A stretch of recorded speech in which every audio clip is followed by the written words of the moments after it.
Linda, I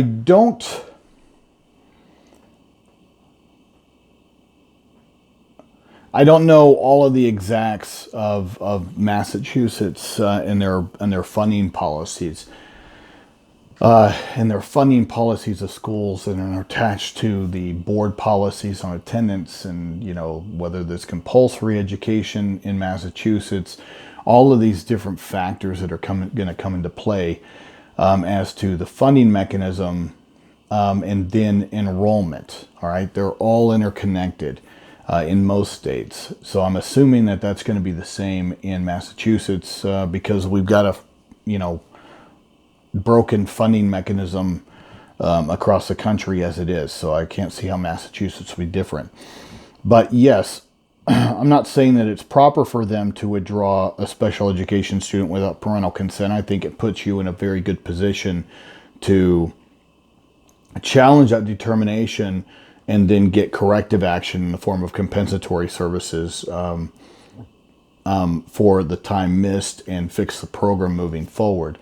If they did that, because your child is in a protected status. And in that regard, schools should go through the extra steps to ensure that they're doing this correctly. But a lot of the times when it comes to things like enrollment, withdrawal, things of that nature, it tends to be something handled by administration, not special education, but through principals and up above that with regards to their enrollment and their board policy with regards to that kind of stuff. And so I also don't know and should schools acknowledge medical or physician medical certifications? And yes, they should. I have far too many schools across the entire country that question doctors. Absolutely shocks the hell out of me.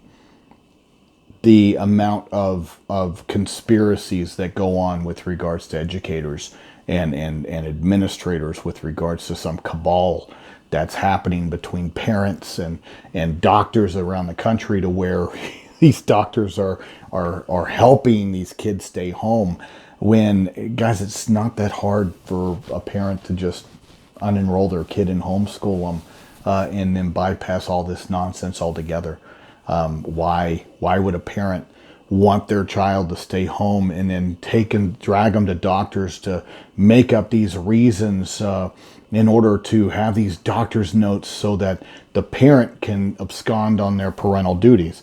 Now, do I think that happens on rare occasion? Of course it does, but not in the magnitude that it's currently being thought about and instituted. And and so what ends up happening are things like this, that the school removing the manner in which it is medically cleared for him to attend.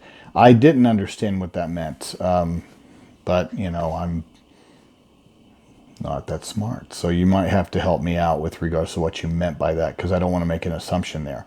Child has not been in attendance since September, and you posted this, a little bit ago, not that long. So what I'm saying is there was a good gap of time. Now my question would be, if your child's special education, if your child hasn't been in attendance, then what the hell's your special education department been doing? Have they approached you about homebound services? See, this is a thing. If your child hasn't been there, if you have a medical reason, you drop that off to the school, then yes, your school system is in a litigious situation to where they're on the hook. Your child is within their boundary. Your child has been recognized. Your child is required. They're required to provide your child a free and appropriate public education. That requirement, legal requirement to provide your child a free and appropriate public education, is not within the four walls of their school. This is not a situation to where you can only have your child served in that environment, and if your child can't be served in that environment, then they're somehow absolved.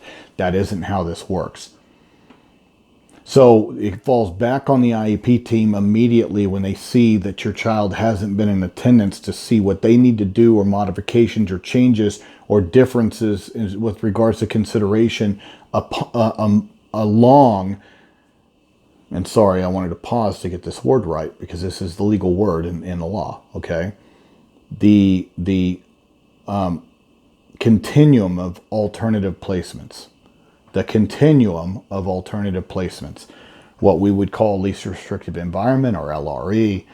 Where along that continuum, if your child can't go to public school here, then where along that continuum could the district serve your child so that your child receives a free and appropriate public education?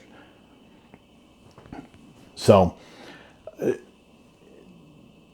mistakes there, it sounds like the school made, put you in a very good position to challenge it, and sounds like it would also put you in a very good position of getting corrective action in the form of compensatory services.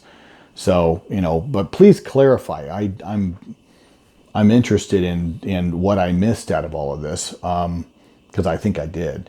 But hopefully my answer was enough to where you know where to navigate from here.